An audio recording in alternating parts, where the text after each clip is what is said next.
Welcome friends, class 10th के sample paper में आपका स्वागत है। हम आपको मैथ का सैम्पल पेपर पूरा सोल्व कराएंगे, ठीक है। इसमें हमारा 80 नंबर का पेपर है, जिसमें हमें 3 घंटे का समय मिलेगा। सेक्शन जो है उसमें 5 सेक्शन देखने को मिल रहे हैं। पहला सेक्शन जैसे ए है, ए सेक्शन में 20 क्वेश्चन आएंगे, मल्टीपल चॉइस क्वेश्चन, एक मार्क्स के, ठीक है। फिर आपका बी सेक्शन है, जिसके अंदर 5 क्वेश्चन आएंगे 2 मार्क्स के। फिर आपका सी सेक्शन है, जिसमें 6 क्वेश्चन आंसर आएंगे 3 मार्क्स के। फिर आपका डी मिलेगा, डी में आपको 4 क्वेश्चन मिलेंगे 5 मार्क्स के। और फिर ई सेक्शन आएगा, जिसमें 3 क्विज बेस्ड क्वेश्चन 4 मार्क्स के मिलेंगे, ठीक है। और टोटल आपका ये 80 मार्क्स का एग्जाम हो जाएगा, ठीक है। कुछ क्वेश्चन में आपको कुछ चॉइस मिलेगा करने के लिए, ठीक है। और आपको साफ सुथरा पेपर करना होता है, और पेपर में ये सारे इंस्ट्रक्शन का ध्यान रखना होता है। तो हमारा पहला क्वेश्चन है आज का, कहता है कि इन ए ट्रायंगल, एक ट्रायंगल एबीसी में AD is the bisector of angle BAC. तो एडी जो है वो एंगल बीएसी को बाइसेक्ट करता है, और it A B equal to, मतलब if A B equal to 6 centimetre, A B 6 centimetre है, ए सी 5 सेंटीमीटर है, एंड बी डी 3 सेंटीमीटर है, तो देन हमें डी सी का मान पता करना है। तो हम ऐसे डायग्राम बना लेंगे ट्रायंगल एबीसी में, और हमें दिया हुआ है कि जो ए डी है बाइसेक्ट करता है एंगल बी ए सी को, तो ये बाइसेक्ट करता है। और हमें ये ए बी की भुजा 6 दी हुई है, ये ए सी 5 दी हुई है, बी डी 3 दी हुई है, और ये हमें निकालना है। तो आपको यहाँ पे ध्यान देना है, अगर किसी ट्रायंगल में किसी एक एंगल का बाइसेक्टर खींचते हैं, तो वो जो बाइसेक्टर होता है, अगर कभी ऐसा दिया हो तो बाइसेक्टर जो होता है, तो ये दोनों ट्रायंगल को, भुजाओं को ऐसे रेशियो में बांटता है। तो आपको याद रखना है, जैसे ए बी बटा ए सी, तो ए बी बटा ए सी, और इसका रेशियो बराबर होता है ये सामने वाली भुजा बी डी बटा डी सी के। तो हम इसको रख देंगे, ए बी का मान 6, ए सी का मान 5, बी डी का मान 3, और डी सी को निकालना है तो x। अब इसको तिरछा गुना कर देंगे तो आपका आंसर आ जाएगा, ठीक है। तो तिरछा गुना करने पे आपका आंसर यहाँ पे 2.5 सेंटीमीटर आ जाएगा, ठीक है। दूसरा क्वेश्चन करते हैं, विच of the following expressions is not a polynomial. हमें पता करना है, नीचे दिए हुए जो एक्सप्रेशंस दिए हैं यानी व्यंजन है, उनमें कौन सा पॉलिनोमियल नहीं है। तो इसमें अगर आप ध्यान से देखोगे तो आपका ए ऑप्शन हो जाएगा। ए ऑप्शन इसलिए हो जाएगा क्योंकि यहाँ पे आपको ना 5x की क्यूब माइनस 3x स्क्वायर और minus under root x plus 2 दिया हुआ है, और ये जो अंडर रूट एक्स है इसका मतलब x की पावर हाफ है। तो अगर वेरिएबल जो x होता है यानी चर जो x होता है, इसकी पावर पूरी अंक होना चाहिए, लेकिन ये बटे में है तो ये पूर्ण संख्या यानी होल नंबर नहीं है। अब ये होल नंबर नहीं है, तो इसीलिए ये आपका पॉलिनोमियल नहीं है। तीसरा क्वेश्चन है कि the value of c for which the pair of equations cx minus y equal to 2 and 6x minus 2y equal to 3 will have infinitely many solutions is। प्रश्न है कि c का मान क्या होना चाहिए ताकि ये जो दो पेयर ऑफ इक्वेशन दिए हुए हैं इनके इनफाइनाइट मैनी सॉल्यूशन यानी अपरिमित रूप से बहुत सारे हल आ जाए इनके। तो अपरिमित रूप से बहुत सारे हल के लिए क्या शर्त होती है, हम जानते हैं, वी नो दैट कि if a linear pair have infinitely many solution, तो then a1 upon a2 equal to b1 upon b2 equal to c1 upon c2 all are equal। तो इसमें हम जब तुलना करके रखेंगे तो a1 की वैल्यू आपको c मिलेगी, b1 की वैल्यू -1 और c2 की वैल्यू -3, c1 की वैल्यू -3, ऐसी a2 b2 c2 रख देंगे। और जब हम फिर इसको कंपेयर करेंगे, पहले को दूसरे के साथ, फिर पहले को तीसरे के साथ, क्रॉस मल्टीप्लाई करने पे सी की वैल्यू 3 और सी की वैल्यू 4 आ रही है। तो ऐसा ऑप्शन में कहीं भी नहीं है, तो इसीलिए हमारा बी ऑप्शन करेक्ट हो जाएगा, नो वैल्यू, ठीक है। उसके बाद हमारा अगला क्वेश्चन है क्वेश्चन नंबर 4। इसमें कहता है if x equal to a and y equal to b is the solution of the equation x minus y equal to 2 and x plus y equal to 4, then the value of a and b are respectively. अब देखो x की value a है, y की value b है, तो हम x और y की जगह a और b डाल देंगे, या फिर एक्स और वाई को रहने देंगे, तो वही दो इक्वेशन है, उन्हीं दोनों को हम सोल्व कर देंगे। तो ये पहली इक्वेशन हो गई, दूसरी हो गई, इन दोनों को अब ऐड करेंगे तो आपका y माइनस प्लस का कट जाएगा, तो 2x बराबर 4 2 जुड़कर 6 हो जाएगा, और ये 2 से कट जाएगा तो x की वैल्यू 3 आएगा। अब x की वैल्यू 3 इक्वेशन फर्स्ट में पुट कर देंगे x की जगह, तो 3 माइनस वाई इक्वल टू 2 हो जाएगा, और सोल्व करने पे y की वैल्यू 1 आ जाएगा। तो ऐसी ऑप्शन आपको कहाँ मिलेगा, जहाँ पे x की वैल्यू 3 और y की वैल्यू 1 है, तो डी ऑप्शन में आपको मिल जाएगा। ठीक है, अब क्वेश्चन नंबर 5 पढ़ते हैं। क्वेश्चन नंबर 5 में कहता है इन द गिवन फिगर, दिए हुए फिगर में O is the point of intersection of the two कोड A B and C D. कहता है ए बी और सी डी जो दो जीवाएं हैं वो एक दूसरे को O पे इंटरसेक्ट करती हैं, और सच दैट ऐसे इंटरसेक्ट करती हैं कि O B equal to O D है और angle A O C 45 degree का है। तो then triangle A O C and triangle O B D, तो इन दोनों ट्रायंगल के बारे में बताना है कि ये दोनों क्या है। तो पहला ऑप्शन है कि क्या ये इक्विलैटरल और सिमिलर ट्रायंगल है, या इक्विलैटरल है बट नॉट सिमिलर है, या आइसोसेलेस है बट नॉट सिमिलर है, या आइसोसेलेस और सिमिलर है। तो आइसोसेलेस का मतलब होता है समद्विबाहु त्रिभुज, और सिमिलर माने समरूप। इक्विलैटरल माने होता है सम बाहु त्रिभुज जिसकी तीनों भुजाएं बराबर होती है। अब इस क्वेश्चन को हम कैसे करेंगे, तो इसके लिए पहले हम क्या करेंगे कि ऐसे चित्र में ये 45 है तो इसके सामने वाला भी 45 हो जाएगा। ठीक है, तो आमने सामने के ये दो एंगल बराबर हो जाएंगे। उसके बाद ना हम यहाँ पर एक लाइन जानते हैं कि एक सर्कल में ऐसे कोड है यानी जीवा है, तो हम पढ़े हैं कि angle in the same segment are equal, एक ही वृत्तखंड में बने कोण बराबर होते हैं। तो मान लो ये जीवा है, तो ये हो गया इसका लाइन मतलब सेगमेंट यानी वृत्तखंड हो गया ये। इसके अंदर मान लो ये कोण बनाया गया, ये कोण बनाया गया, तो दोनों कोण इक्वल होते हैं। तो सेम ऐसे अगर हम इसको मिला देंगे ना, बी और सी को, और ए और डी को मिला देंगे, तो पहले बी सी को मिलाएंगे तो यहाँ से एक एंगल ये बन रहा है और एक एंगल ये बन रहा है, तो ये वाला एंगल इस एंगल के क्या हो जाएगा, इक्वल हो जाएगा।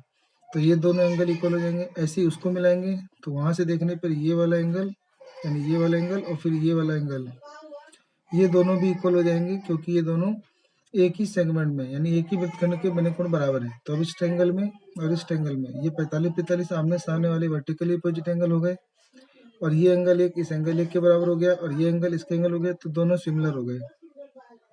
अब क्योंकि दोनों सिमिलर हो गए, तो यहाँ पर हमें निशान भी लगा हुआ था कि कौन सी भुजा बराबर है, तो हमें दिया हुआ था कि ओ बी और ओ डी बराबर है, यानी ये दो भुजाएं बराबर है। अब क्योंकि ये दो भुजाएं बराबर हैं, तो इसके अपोजिट एंगल भी बराबर होंगे। तो सेम ऐसे अब ये दोनों बराबर है तो ये दोनों बराबर होंगे, और ये दोनों बराबर होंगे तो इसके भी अपोजिट साइड बराबर होंगे। तो इनके दो दो साइड बराबर आ रहे हैं, तो इसीलिए हमारा डी ऑप्शन करेक्ट हो जाएगा कि ये एक आइसोसेलस और सिमिलर ट्रायंगल है, यानी एक समद्विबाहु और समरूप त्रिभुज है। ठीक है, क्वेश्चन नंबर 6 है कि ए डाई इज थ्रो वंस, हमने एक डाई को एक बार फेंका है। The probability of getting an even number is, तो इवन नंबर आने की प्रोबेबिलिटी क्या होगी। तो कोई भी हमने तो हमें प्रायिकता ज्ञात करनी है कि एक पासे को यानी डाइस को फेंका गया और उसमें सम संख्या इवन नंबर आने की प्रोबेबिलिटी। तो एक हम डाइस फेंकते हैं तो 1 2 3 4 5 और 6 रिजल्ट आ सकते हैं। इन 6 में से इवन नंबर कौन है, 2 4 और 6, तो इन तीनों में से कोई भी इवन नंबर आ सकता है। तो प्रोबेबिलिटी निकालने का फॉर्मूला क्या होता है, number of favourable outcomes upon में टोटल नंबर ऑफ आउटकम्स, या number of favourable trial upon में टोटल नंबर ऑफ ट्रायल, यानी अनुकूल परिणामों की संख्या बटे में कुल परिणामों की संख्या। तो हम देख रहे हैं कि इवन नंबर 3 है, तो 3 आने के चांस है यानी इवन नंबर, और नीचे टोटल आने के 6 चांस हो जाएंगे। तो 3/6 को डिवाइड देंगे तो 1/2 आंसर आ जाएगा। तो हमारा डी ऑप्शन करेक्ट हो जाएगा। ठीक है, 7वां क्वेश्चन है कि इफ 2 sin 2 थीटा बराबर √3 के इक्वल है, तो देन थीटा यानी एंगल क्या होगा।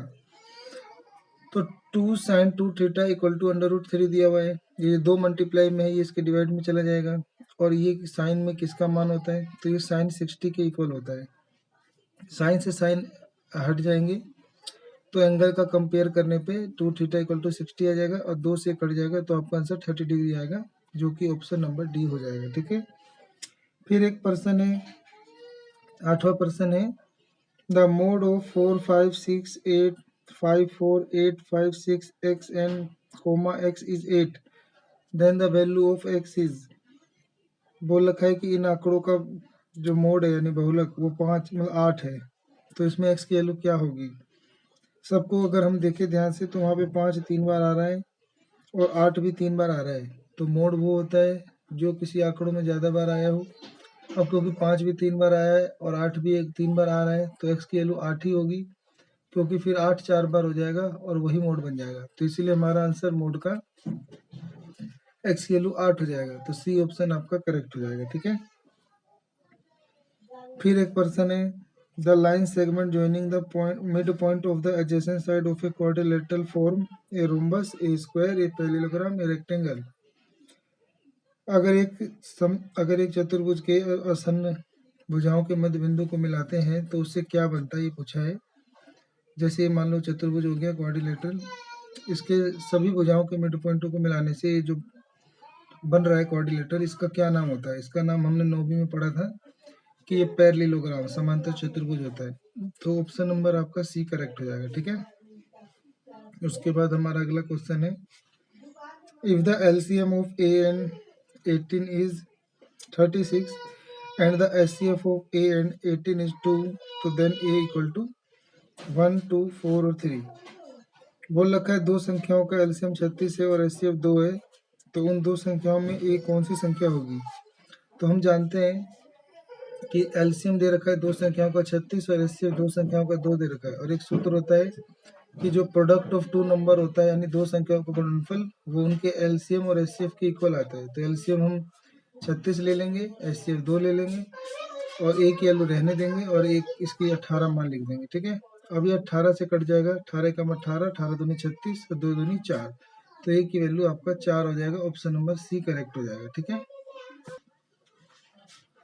प्रश्न है कि if the equation x square minus a x plus 1 equal to 0 has two distinct root, तो देन अब पता करना है कि यदि इस समीकरण के जो दो अलग अलग मूल हों तो यहाँ पे a का मान क्या हो सकता है।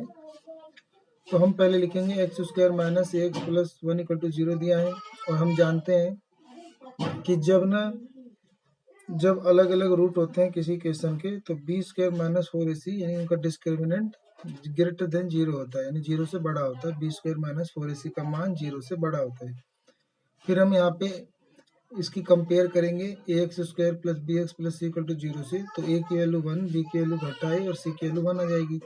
अब हम यहाँ पे बी की जगह घटा ए का स्क्वायर, ए की जगह 1 और सी की जगह 1 रख के इसे सोल्व करेंगे, तो सोल्व करने पे ए का स्क्वायर आ जाएगा, ये घटा 4 उधर जाएगा प्लस का 4, तो ए स्क्वायर ग्रेटर देन 4 और 4 होता है 2 का स्क्वायर, स्क्वायर स्क्वायर कट जाएगा। ए की वैल्यू 2 से बड़ा रखेंगे यानी, तो ए की वैल्यू 2 से बड़ी कहाँ पे है, तो बी ऑप्शन आपका करेक्ट हो जाएगा। ठीक है। उसके बाद हमारा यहाँ से 12वां क्वेश्चन है कि the distance of a point 4,7 from the y axis is, तो बोल रखा है कि ऐसे आप ग्राफ खींच लो इसका। ठीक है। तो ग्राफ खींचोगे तो इस पॉइंट का वाई एक्सिस से डिस्टेंस पूछा है, तो पहले ये पॉइंट को प्लॉट करो कहाँ बनेगा। तो एक्स की वैल्यू 4, तो 1 2 3 4, और वाई की वैल्यू प्लस का 7 है, तो 1 2 3 4 5 6 7, तो दोनों को आगे बढ़ाने पे ये पॉइंट हो गया। इस पॉइंट का अगर एक्स एक्सिस से डिस्टेंस पूछा होता तो 7 हो जाता, और लेकिन हमसे पूछा गया है वाई एक्सिस से डिस्टेंस, तो ये वाई एक्सिस है, इसके डिस्टेंस कितना हो जाएगा, तो ये यहाँ से 4 का डिस्टेंस है, तो ये भी 4 हो जाएगा क्योंकि ये लाइन इसके पैरेलल होती है, तो आपका आंसर 4 हो जाएगा। ठीक है। तो ऑप्शन नंबर बी करेक्ट हो जाएगा।